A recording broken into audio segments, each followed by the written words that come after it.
Индустриската зона во Валандово ќе отвори уште нови работни места. Во моментов има 5 фирми со околу 500 вработени, кои се занимаваат со текстилно производство. А според градоначалникот Чурлиновски, објектите кои се во фаза на изградба ќе бидат и од други структури. Интересот на инвеститорите за индустриската зона Раброво уште на почетокот беше многу голем и се продадоа сите 48 градежни парцели.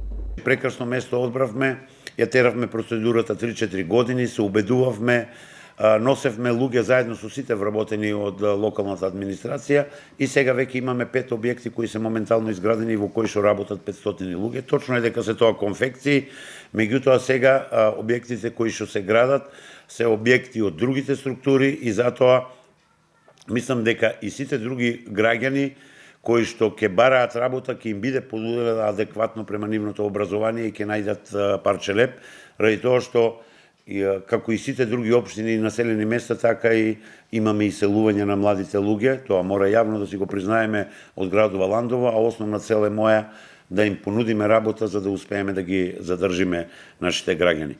Значи, отварање, општина Валандово не прави фабрики, меѓутоа, јас како градоначалник и локалната администрација сме должни да создадеме услови за привлекување на инвеститори. Индустриската зона во Валандово е лоцирана на раскрсницата која ги дели Струмица, Валандово и Дојран и истата се протега на површина од 17 хектари. Добрата локација и поволните услови за инвестирање направија истата да биде едно од најатрактивните места за голем број инвеститори.